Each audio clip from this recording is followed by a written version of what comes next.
Mbote bandeko balandi ya magazine na bino oyo bolingaka mingi oyo bosepelaka na yango mingi Preuve à l'appui bozali baike boyali kolanda biso na ngonga e liboso ya bitando eke na bino liboso ya lokolo ya mindele na bino bozali baike baye bozali kolanda biso na mokili mobimba awa na Kinshasa na République démocratique du Congo mobimba na mokili Amerika Asia Europa Oceania pe bisika biso boyali kolanda biso boyali baike totonsa minasa kasi boyali baike bozali kolanda biso nazali kosenga na bino banso ete na magazine na bino Preuve à l'appui bo s'abonner massivement bo aimer page bo s'abonner bo aimer page bo partager yango pamba te magazine oyo bolingaka ezala na promotion ya malamu kasi lelo kaka ndenge tolobalaka bino ete télévision et ali radio te tokitaki lelo awa na yamba ya mangembo na banza ete tozalaki na bino mokolo ya jobi na mibale toyalaki awa elongo moko na bapandi sango ya église mangembo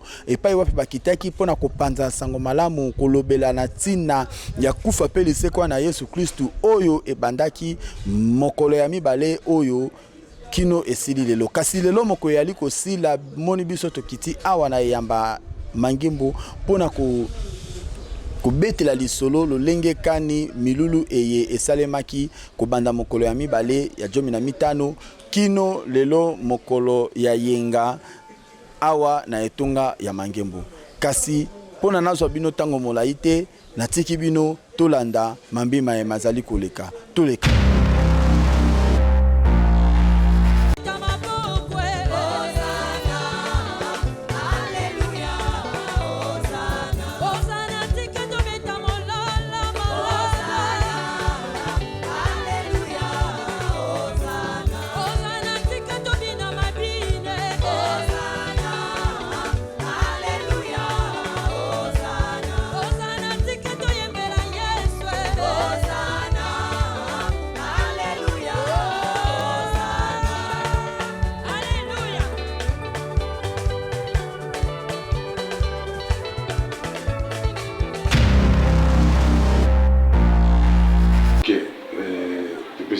Merci d'abord. Depuis mardi passé, le dimanche, nous avons passé la preuve que nous avons passé depuis le 15 et que tout ça appelé d'abord à Mboula Makasi, Mboula Zoubet. Mais chaque fois, je suis à Awa, na bakit na biso ya célébration ya Pâques, il y a semaine pascale, tout le monde m'a monté, m'a bétité et tout s'est très bien déroulé. Il y a un monde qui merci. Il y a toujours le bas. Pour les chrétiens, faites les choses mon ennemi en apôtre Paul Azoroba. Ce qui est soit c'est quoi rater, les gens qui nous apprennent. Et donc je peux ma casse, dans le christianisme, je peux ma casse, la bise pas chrétien, la lycée quoi. Jésus-Christ. Et on a les lois qui pour la soupe, qui célébrer en autre, qui en fait on célébrer victoire au Jésus après ça ouais, parce que quand c'est que je vous donne le pouvoir. Donc vous célébrer faites-toi un pouvoir on appelle ça biso la côté les mena monde à ténèbres. Biso les africains, les africains, que bien américains la famille biso. Ouais. On ne peut pas nier, sorcellerie dans la famille, mais ceux qui l'élo, au tellement l'élo, discuter pendant notre famille, c'est à cause de la fête à l'élo.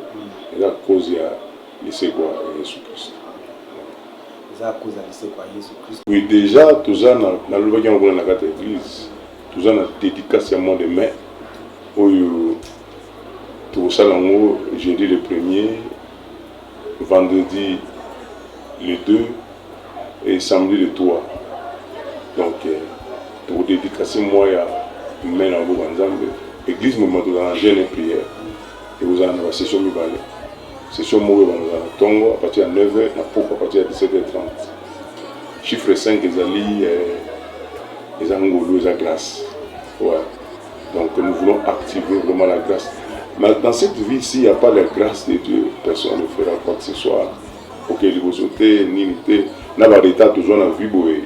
Je me rappelle, ceux qui ont ça ne sert à rien.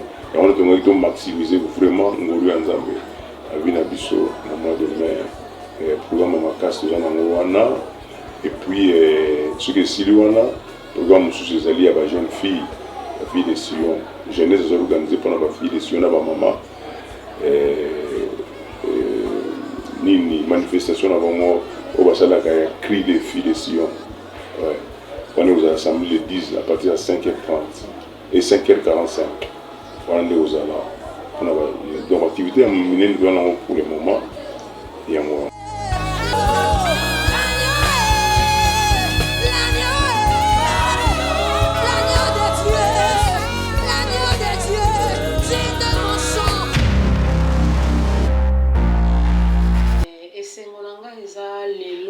fêter la résurrection de Jésus. Mais faites-moi nous célébrer la résurrection. Avant de célébrer la résurrection, Jésus-Christ est venu et il est mort. Alors pendant cette semaine, nous avons Milulu, nous célébrons Jésus-Christ est notre Pâque. Jésus-Christ aza mwana na pate oyo nzambe apesaki na mokili apesa bomoi na ye po tozwa bomoi yango na mokolo ya liboso tolobaki oyebi Yesu te mais ntango oyambi Yesu humanité oyo ebungaki ezwi nouveau départ à partir ya Yesu. Na deuxième jour tokobi na deuxième jour tolobi Yesu aza sacrifice parfait tomonaka na gauche na droite bato bazosala ba sacrifice po azwa mbongo po azwa eloko boye mais tomoni Jésus-Christ aza sacrifice parfait aza accomplissement ya oyo pas que juif ezalaki na ancienne alliance bango bazwaki meme nzambe apesi bango ba instruction lobi boboma botia makila na lento esali ke ntango ange destructeur aye epasaki outre epa na bandako na bango satana to ange destructeur akotaki te parce que l'agneau a été immolé. Pour Nabiso, c'est Jésus-Christ qui est l'agneau qui a été immolé. Alors, on a troisième jour, Tolobaki, il est le prix de la rançon. Yende mutu aza elemo, tozalaki bakangami, tozalaki ba esclave. Mais tangu ye aye, na makila na epe na futa na kufa na ye yango nde prix oyo afutaki yango tokoyi bakangolami. Yango mokolo na lelo, tozoloba vive la célébration Jésus-Christ notre Pâque. Il est ressuscité, il est monté au ciel, il intercède pour nous. Nous sommes les rachetés, les délivrés par la grâce de Dieu. Nous devons demeurer na pensée wana et vie na biso et kangolami au nom de Jésus.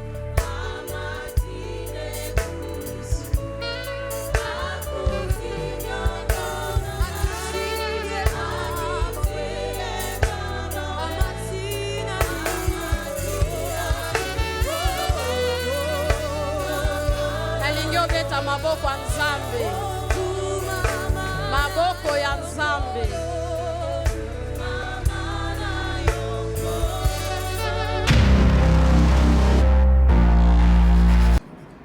Semaine pascale na église ya Mangembo eleki avec grande satisfaction. Dieu nous a fait énormément du bien depuis le début jusqu'à la fin. Aujourd'hui, dimanche 20, nous avons clôturé nos assises. Tomanaki mardi 15, lundi, mardi, mercredi, Tozakina, la révérende Jackie Kalombo Alinda, elle nous a abondamment bénis. Les gens étaient venus nombreux. C'était des moments forts dans les enseignements et dans la prière sur la rédemption. C'était très profond. Et jeudi, samedi, vendredi, samedi et aujourd'hui à la clôture, c'était les révérends pasteurs Timothée Mboala. Dans la profondeur encore des enseignements pleins de sagesse et dans la prière, surtout aujourd'hui dimanche, c'était d'intenses moments de prière. Et je tiens à signaler que nous avons reçu des nouveaux venus presque tous les jours. Et à chaque fois que l'appel se faisait du haut de la chair, est-ce qu'il y a des nouveaux venus ici ce soir à Mangembo? Les gens ne manquaient pas de s'élever. C'était les résultats du travail que nous avons fait le samedi. Vous nous avez accompagnés d'ailleurs à descendre sur le terrain. Et ces gens-là, nombreux parmi eux sont venus les mardis, mercredi, jeudi, vendredi et aujourd'hui dimanche. Tu as vu plus de Bautebélé, Donc c'était vraiment formidable, très très formidable. Na koloba na bango likambo oyo Philippe ayebisaki Nathanaël, tango Philippe ayebisi Nathanaël dans Jean chapitre 1, na moni Messie, le Christ, au prophète balobela. Nathanaël ayebisi, est-ce que na Nazareth et quelque chose de bien peut sortir? Philippe n'avait pas de long discours à faire. De même, moi aussi, c'est début d'après-midi, dans un long discours au Salaté, ayebisaki kaka, viens et vois. Na pina ayebisi bango sika bolanda biso na en direct du magazine Nabiso, preuve à l'appui. Venez et vous allez voir, vous allez découvrir ce que les dieux des cieux, le Père de notre Seigneur, Sauveur Jésus-Christ, notre Pâque, Azosala l'église à Wangembo, vous ne serez pas déçus. Merci beaucoup pour la question. On a vraiment des domaines Nabiso. Il y a évangélisation et suivi. Alors, chaque jour, nous sommes en contact avec nous. Nous sommes en séminaire. Chaque jour, nous sommes en téléphone, nous sommes quittés. Nous sommes continuer à descendre. Mais certains parmi eux, ils ont déjà opté pour l'affermissement. Ils ont orienté déjà dans le département où ils s'occupent de l'affermissement, notamment Estras, dans la formation. Déjà, mais entre-temps, tu auras un œil épisode qu'on a tu vas construire l'évolution de l'église vis-à-vis de Merci beaucoup. Merci. Je vous en prie que Dieu vous bénisse abondamment pour tout ce que vous avez fait depuis samedi 12 où nous étions au terrain pour chercher les âmes, passant par toute la semaine jusqu'aujourd'hui à la clôture. Je vous bénis abondamment. Le frère Francis Maton, le frère Fiston, soyez bénis au nom de Jésus-Christ, notre Pâque. Merci mon frère. Effectivement, pour ce qui est parti à mardi, le dimanche, et c'est là qui célébration semaine pascale où nous célébrons la mort et sa résurrection. La mort et sa résurrection, c'est-à-dire Yesu qui kokufa pona biso, le lengenzamba tanisi biso ngo kobana na boka ni akala. Ici quand on dit l'ombre de la chose, et l'ilingi, mais en réalité nango yango Yesu qui kosala. Nous avons célébré la semaine pascale. Tout le monde qui regarde Nabiso peut condamner Nabiso dans le sala où Yesu sala.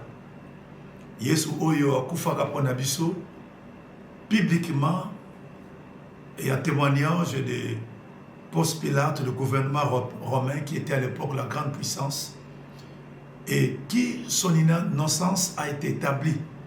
Et moi c'est qu'il n'a mis sur Ponce Pilate qui est raison valable. Mais vous êtes à la lumière. Je disais à un frère, il est un grand responsable. J'étais en train de l'interpeller. J'ai pris la décision. Quand quelque chose ne marche pas au pays, je ne regarde pas ce qui est loin. Celui qui est tout autour de moi, c'est lui que je dois l'interpeller. J'ai dit, réalise que tu es un grand chef. Voilà pourquoi je t'interpelle. Ne juge pas ta responsabilité parce que tu n'as pas une...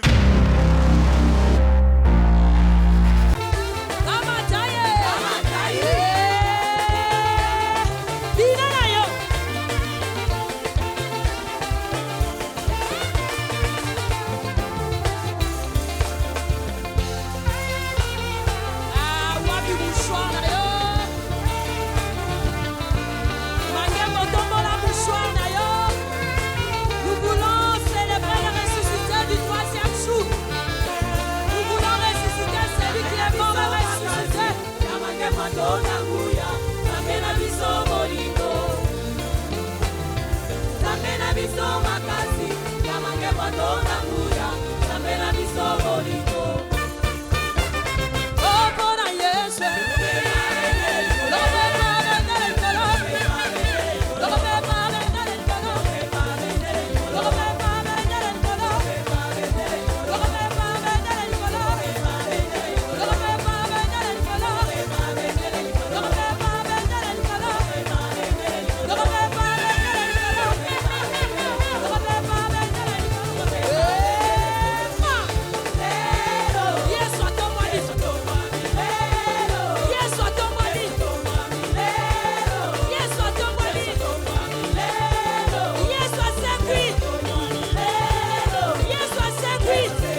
toyoki ba orateur na biso ba oyo bateyaki biso na poso eye mokolo ya mibale ya misato pe ya minei ezalaki bongo révérend Jacques Kalombo toyoki ye pe na interview ya suka na mina elobeli ya Preuve à l'appui amanyoli pe na siki mambima e oyo ya lobaki na mikolo misato eye kasi na mikolo ya mitano ya poso pe ya yenga lelo mosali na nzambe oyo abengami bongo na kombo ya Révérend Timothée Mbwala yepe amanyolaki na siki nyonso alobelaki yango pe auti pe kolobela yango bolandi yango pe na bilili na bino na micro ya Preuve à l'appui kasi tokomi na suka tolandi baba prophète Guy toyoki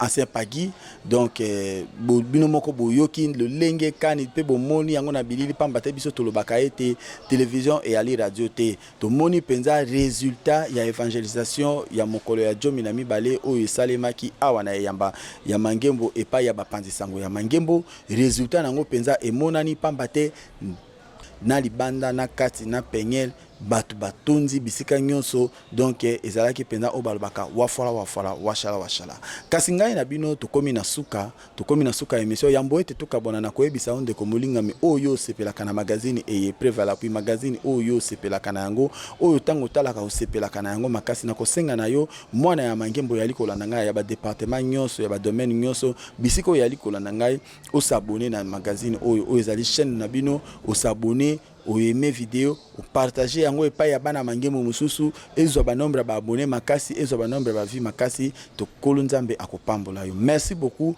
ngai na bino tokutani o mikolo ezali koya ciao.